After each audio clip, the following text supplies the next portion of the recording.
La loi du libre choix, elle donne du sens à tout ce qui se déroule dans l'univers. Elle est immuable, elle est inaltérable et tout le monde se conforme à cette loi sans exception. Les gentils, les méchants, les forces de lumière, les forces de l'ombre. Dans notre monde terrestre, cette loi nous rappelle son importance quand nous touchons aux questions de droit, du rétablissement de la justice et a priori, les juridictions et la jurisprudence qui évoluent sont les garants sur Terre du respect de cette loi. Je m'appelle Olga Alexandrova, je suis thérapeute et aujourd'hui j'aborderai la loi du libre choix ou encore la loi du libre arbitre. Je vais vous livrer mon point de vue qui n'est qu'un point de vue parmi d'autres, valable au moment où je vous parle. Je vous rappelle que sur ma chaîne, vous avez une série de vidéos consacrées aux lois de l'univers et vous pouvez regarder ces lois, ces vidéos dans n'importe quel ordre parce que ces lois sont finalement complémentaires. C'est parti, la loi du libre choix, c'est une des lois les plus négligées sur Terre et la plus compliquée car les opinions diffèrent ici. Déjà, il est important de comprendre ce qu'on met dans le contenu du libre choix, quelle est la définition et est-ce que nous parlons tous de la même chose. De plus, est-ce que nous sommes si libres dans nos choix? Est-ce que ce choix est total? Ou est-ce qu'il y a quelque chose qui nous pousse à faire tel ou tel choix? Cette question divise les scientifiques et les philosophes. Cette loi est loin, très très loin d'être tranchée. Prenons d'abord les définitions du point de vue de la spiritualité, pas du point de vue de la science. Cette loi signifie que chaque personne agit toujours et partout conformément à son propre choix. Autrement dit, personne ne peut influencer son choix, même si la personne a l'impression de ne pas avoir de choix. Si on réfléchit un peu, le libre choix ne peut être totalement libre que si le choix a été effectué sans aucune cause qui l'a influencé. Si une cause, même toute petite, a existé et a impacté ce choix, ce n'est déjà plus un libre choix. C'est là toute la complexité de savoir de quoi on parle et depuis quel point de vue on se positionne et est-ce qu'il s'agit d'un choix libre total ou relatif. Pour le moment, je me range du côté du choix libre, mais limité à certains degrés. Je vais tenter de vous l'expliquer dans cette vidéo et tenter de vous dire pourquoi. Si je regarde cette loi depuis les notions spirituelles, a priori chaque personne est à l'origine une conscience divine qui s'est matérialisée dans un corps physique, lui-même soumis aux lois biologiques. C'est une conscience qui est conçue sur le modèle de conscience supracosmique que j'appellerais le créateur.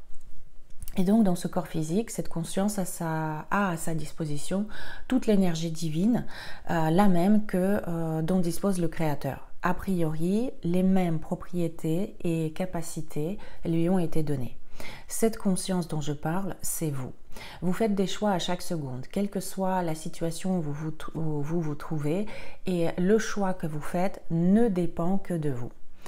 En ce moment, vous faites le choix de rester assis ou debout, de regarder cette vidéo ou de l'arrêter, d'être d'accord ou ne pas d'accord avec ce que vous entendez. Vous faites aussi le choix de démissionner ou de rester à votre poste, de poursuivre une relation importante ou de la stopper, de manger ou de ne pas manger, de déléguer votre pouvoir à ceux qui vous gouvernent ou de le reprendre, etc., etc. Vous faites des milliers de choix conscients mais aussi inconscients à chaque seconde. Et ce sont toujours, a priori, vos propres choix. Donc, a priori, la loi du libre arbitre nous donne une sorte de structure à tout ce qui se déroule à chaque instant dans notre réalité.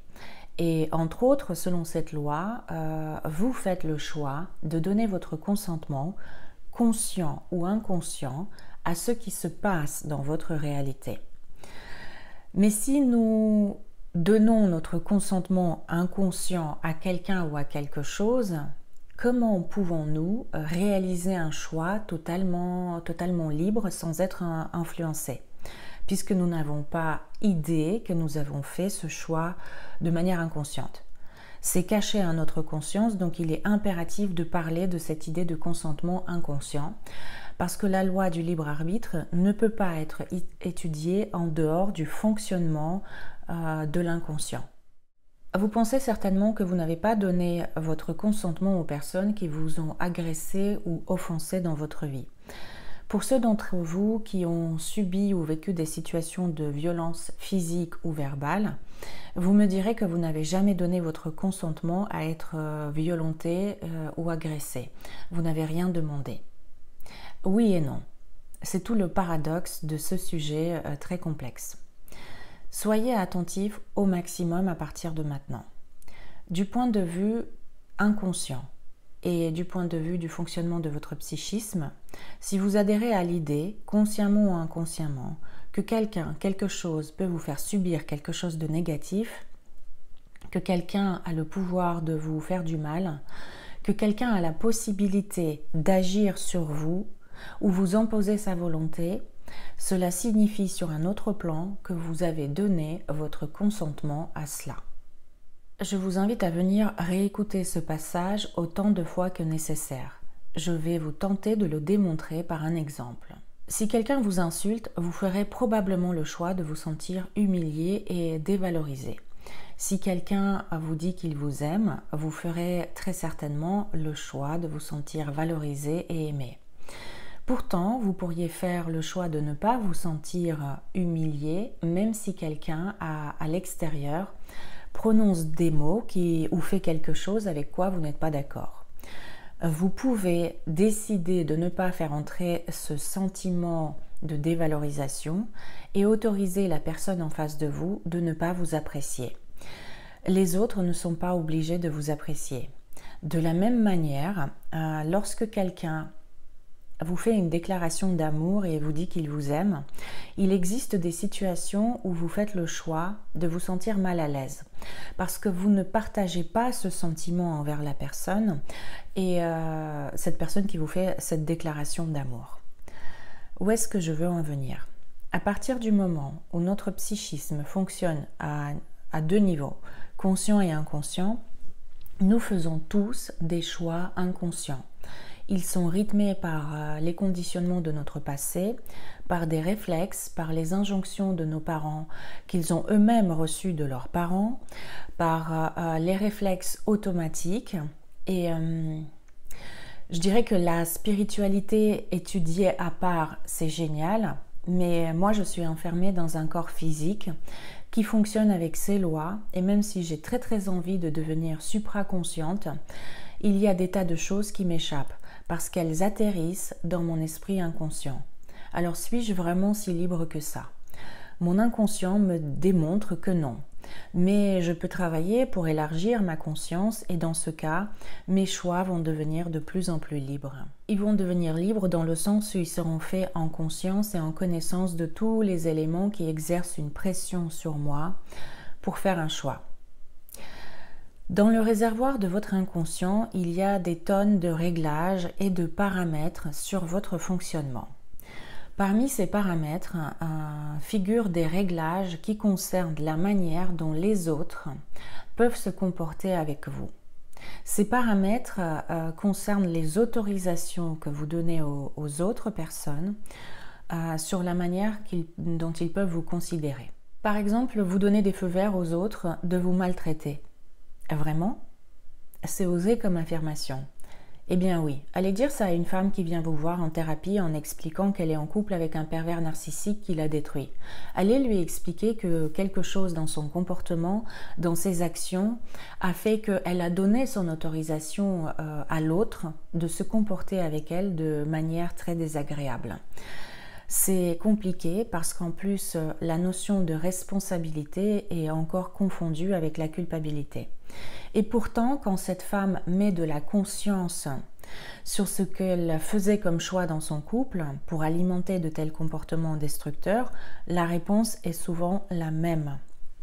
Elle laissait l'autre faire, elle revenait alors que son partenaire employait la violence physique ou verbale, elle culpabilisait de divorcer pour que les enfants de ce couple puissent avoir un père et une mère.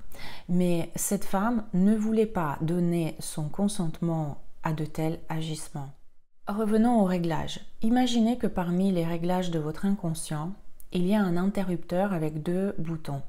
Il y a le bouton allumer et éteindre, qui autorise ou interdit aux autres de manifester la violence envers vous, qu'elle soit verbale ou physique, Si votre interrupteur est en position allumée, n'importe quelle personne ou entité énergétique scannera cette information sur vous et pourra se comporter avec vous de façon qui vous fait souffrir.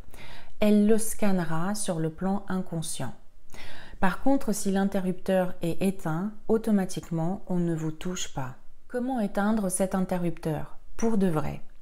C'est très compliqué, mais c'est possible. En observant à l'extérieur et croyant qu'à l'extérieur de vous, la violence peut être appliquée sur quelqu'un, vous branchez automatiquement cet interrupteur en position allumée. Si dans votre carte du monde, quelqu'un peut subir la violence, dans votre perception de la réalité, cela signifie que vous aussi, vous pouvez la subir. Si cette hypothèse que je vous décris n'était pas vraie, les personnes qui nous dirigent ou les leaders des groupes criminels ou des bandes organisées, eh bien ces personnes seraient physiquement très fortes, puissantes et imposantes avec beaucoup de muscles. Mais dans la réalité, on constate l'inverse. Les leaders des groupes criminels ou les dirigeants dont les autres ont très peur, ces leaders ne ressemblent pas vraiment à des bodybuilders musclés. Ils peuvent être petits, chauves, sans muscles, etc., etc. Eux, ils ne craignent rien, mais arrivent à avoir sous leurs ordres des gars plus baraqués et plus puissants qu'eux. Du point de vue force, le leader est petit, mais celui qui le craint est 10 fois plus fort physiquement. Parce que chez ces personnes qui sont en haut de la pyramide, il y a des paramètres d'absence de peur de ceux sur qui ils exercent leur pouvoir. Ces personnes n'ont aucune peur tant que les dominés, eux, vivent dans la peur et pensent qu'ils n'ont aucun pouvoir sur leurs dirigeants. Les dominés n'appliquent pas la violence envers ces personnes en haut de la pyramide. Et ces personnages qui dirigent les autres ont leur interrupteur en mode off par rapport à l'idée qu'on puisse leur faire du mal. Voilà comment on devient une personne toute puissante et manipulatrice. Manipulatrice signifie utiliser son pouvoir pour obtenir quelque chose des autres dans un but égoïste. Et c'est pareil pour quelqu'un qui pourrait utiliser ce même pouvoir d'absence de peur, mais dans sa facette lumineuse. Autrement dit, savoir que vous êtes un être tout puissant et qu'il ne vous arrivera jamais rien, mais vous n'avez pas besoin en même temps de nuire à autrui pour obtenir de lui quelque chose dans un but égoïste. Je reviens au libre arbitre et à l'idée de départ. Envisager la possibilité que quelqu'un puisse vous faire du mal équivaut au consentement. C'est le consentement au niveau de votre vibration. Vous y adhérez d'une manière ou d'une autre. Et décider que vous êtes victime de la situation et réagir sous hypnose dans son aspect négatif est également un choix. Nous faisons des choix inconscients malgré nous. Et si en ce moment vous prêtez attention à cette idée, le phare de votre conscience commence à mettre plus d'éclairage sur vos actions au quotidien. Cela ne peut que vous être bénéfique de conscientiser que vous faites des choix inconscients et que vous pouvez agir sur certains d'entre eux. J'affirme que nous pouvons, même si quelqu'un applique sur notre corps une force physique et fait quelque chose à quoi nous n'avons pas donné notre consentement, conscient en tout cas, j'affirme que nous pouvons par notre choix nous connecter à notre partie supérieure et nous débrancher de la souffrance. Choisir de souffrir est aussi un choix. Rester en contact avec sa conscience alors que le corps physique ressent une douleur, ce n'est pas facile. Mais puisque certaines personnes y arrivent, ça signifie que d'autres le peuvent aussi. Et cela permet d'être plus libre. Inutile de vous donner l'exemple de Jésus qui remonte à très loin. Prenons quelque chose de plus proche dans le temps. Je vais prendre Roger McGowan, qui a été accusé à tort aux États-Unis. Il a été condamné à la peine de mort. Il a écrit des messages qui sont rassemblés dans son livre « Messages de vie », un condamné à mort témoigne. Dans les pires couloirs de la mort, il a vécu son éveil spirituel et il est devenu un maître pour des tas de personnes autour de la planète. Ce livre est très puissant et je vous recommande vivement de le lire. J'ai aussi des exemples à vous raconter dont m'ont parlé des personnes proches. Une personne que je connais a fait une régression dans une vie passée.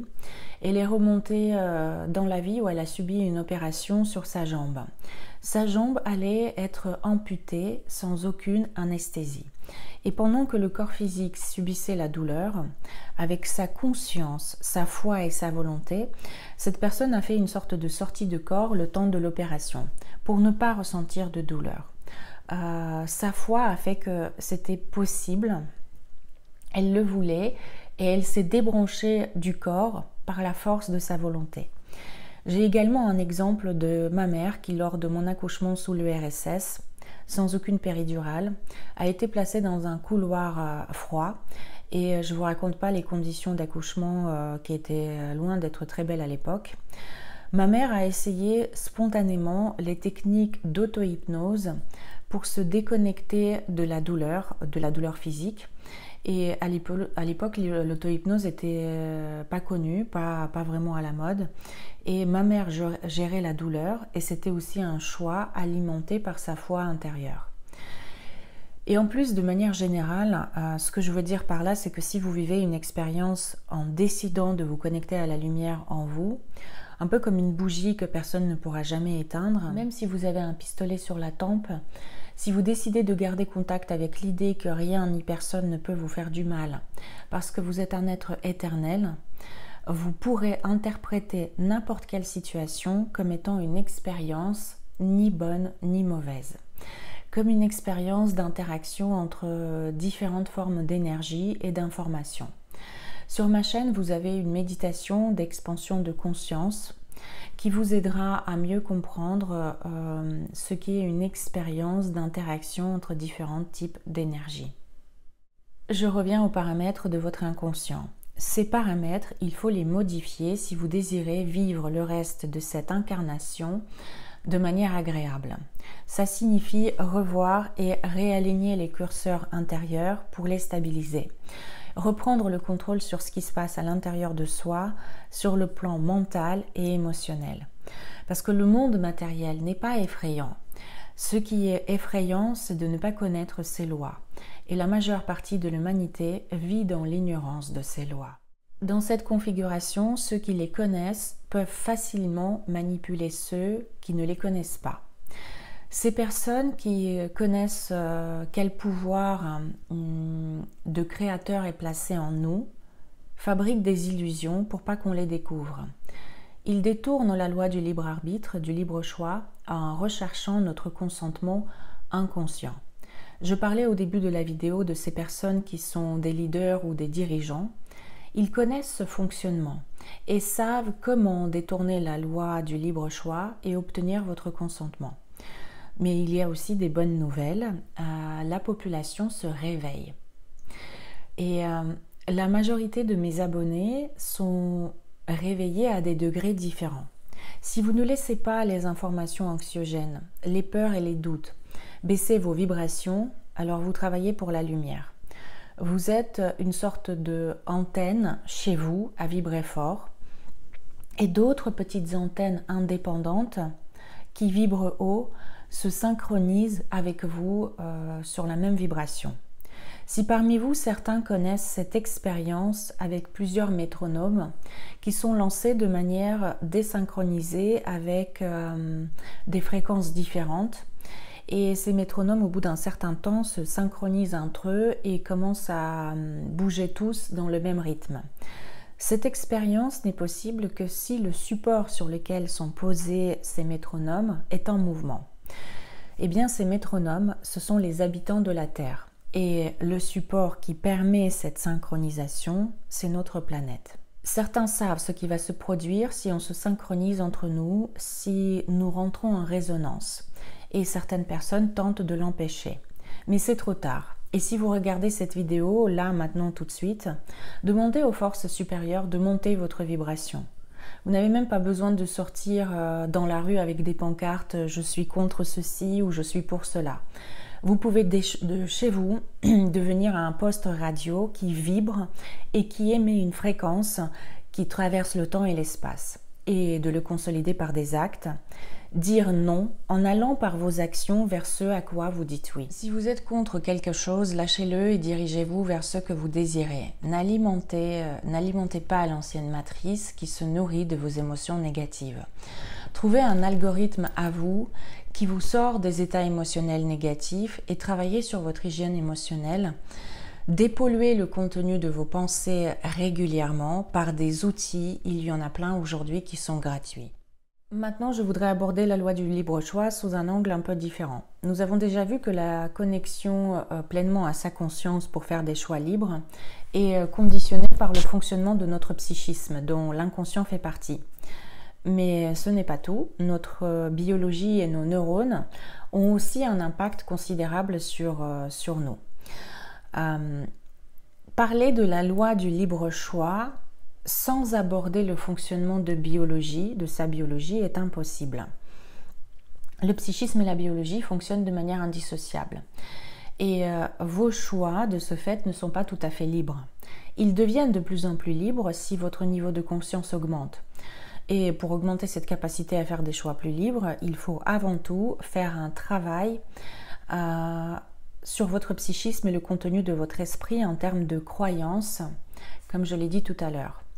En revanche, si vous ne travaillez pas sur la conscientisation de ce que vous pensez, de ce que vous ressentez, de ce qui vous arrive, vous régressez vers les instincts primaires et votre biologie prend le dessus sur vos réactions et vos choix. Votre biologie a des réactions chimiques et électriques que vous ne pouvez aucunement contrôler en conscience. Dans une certaine mesure, oui, vous pouvez par exemple plier votre doigt et décider de le faire, mais vous ne pouvez pas tout faire en totalité. Par exemple, essayez de contrôler les battements de votre cœur, accélérer ou décélérer son rythme, vous ne pouvez pas le faire. La machine biologique fonctionne malgré vous et c'est déjà un enfermement dans une certaine mesure puisque mon corps me dirige.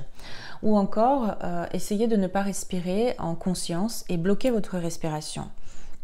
Au bout de quelques minutes, même si vous êtes un peu entraîné, votre biologie vous poussera à respirer malgré vous.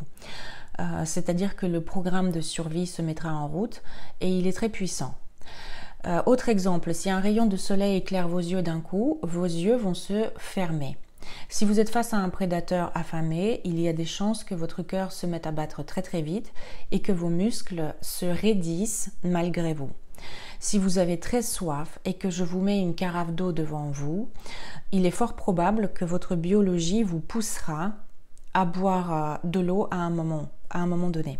Donc il semblerait que les lois de notre biologie sont puissantes et que nous connaissons que très peu ces lois. Notre biologie nous pousse à avoir un certain comportement malgré nous. Le tout est de comprendre que votre psychisme et votre physiologie sont inséparables. L'un ne fonctionne jamais sans l'autre.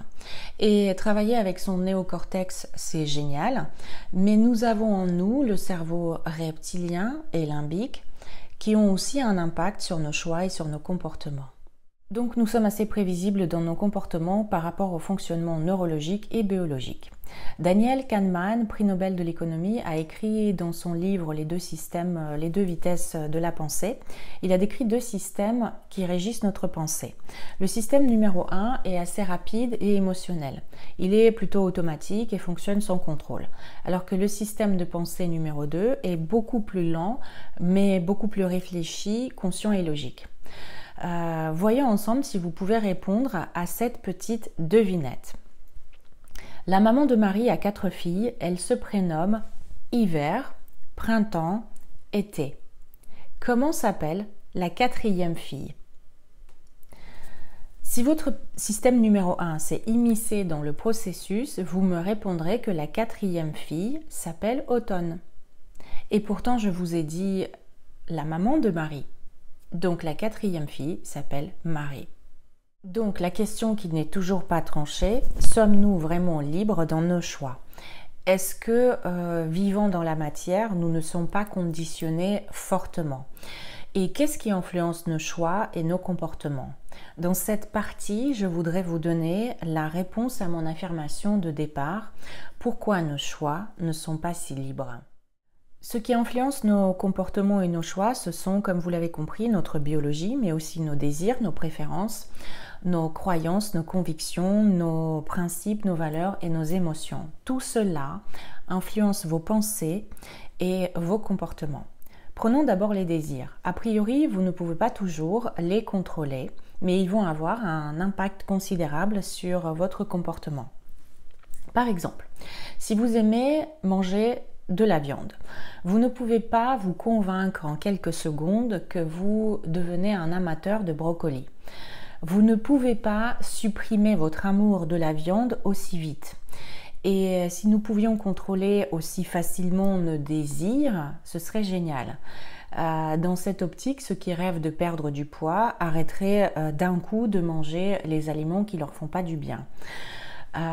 Donc, qu'est-ce que finalement nous pouvons par rapport à nos désirs? Nous pouvons détourner notre attention de certains de nos désirs, mais nous ne pouvons pas faire en sorte que ces désirs apparaissent et disparaissent en une fraction de seconde comme on veut. Pour cela, il faut un peu de temps pour installer une nouvelle habitude différente de la précédente qui ne vous convient pas. Nos émotions également influencent fortement nos choix. Nous ne pouvons pas contrôler l'apparition de nos émotions, mais nous pouvons apprendre à les gérer en conscience. Nous pouvons aller vers l'intelligence émotionnelle en conscience. Je vais prendre un exemple. Si pendant que je vous parle, quelqu'un fait des travaux à l'extérieur, dans la rue ou dans l'appartement à côté, j'entends le marteau-piqueur ou la perceuse, beaucoup de bruit, j'ai plusieurs possibilités émotionnelles de réponse en réaction à tout ce qui se passe. Soit je le remarque et je m'en fous, je reste neutre, soit je le remarque et je deviens irritée, soit je ressens beaucoup de colère. Je sens que je peux faire en sorte de choisir l'intensité émotionnelle de ce qui se passe en moi, mais je ne contrôle pas l'apparition même de mon émotion. Par exemple, si un objet tombe dans la pièce, il est fort probable que je sursaute de surprise et je ne puisse pas contrôler ça. Mais la seconde d'après, après l'apparition de mon émotion, je peux contrôler son intensité par le changement de perception des choses. Et je ne sais pas si c'est assez clair, je vais reprendre un autre exemple. Si quelque chose se passe de triste, vous ne prenez pas la décision consciente d'être triste avant de vous sentir triste. Vous ne contrôlez pas l'apparition de la tristesse consciemment. Et désir, émotion, il y a aussi les croyances, les convictions, les idées, les valeurs, les principes qui influencent grandement vos choix.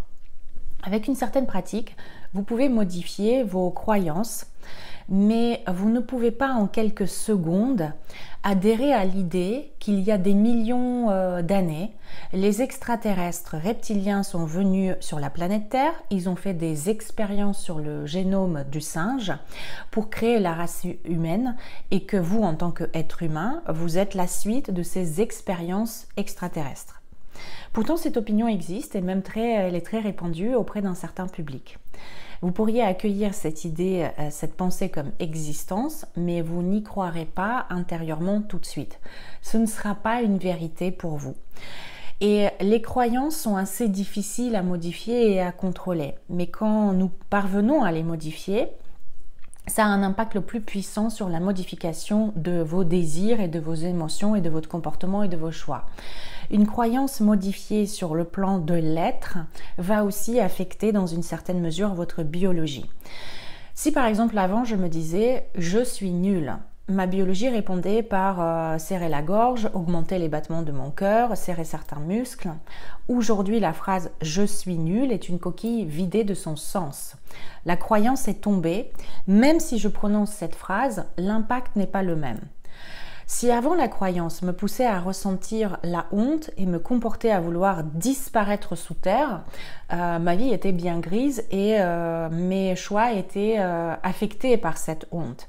Aujourd'hui, mes choix sont un peu plus libres puisque cette croyance a été modifiée, mais ils ne sont pas totalement libres. Et puis autre chose, si les fonctions de notre cerveau sont altérées, par exemple par une tumeur ou une intervention extérieure, l'expression du libre choix est réduite jusqu'à arriver à zéro. C'est ça qui devient le plus dangereux pour les humains. Si quelqu'un ou quelque chose parvient à altérer d'une manière ou d'une autre le fonctionnement de notre cerveau, rester aux commandes et piloter sa conscience devient impossible. Donc tant que cette machine fonctionne, nous avons une énorme chance d'avancer. Si quelque chose nous prive de ce raisonnement conscient, je ne sais pas trop ce qui va se passer avec les êtres humains.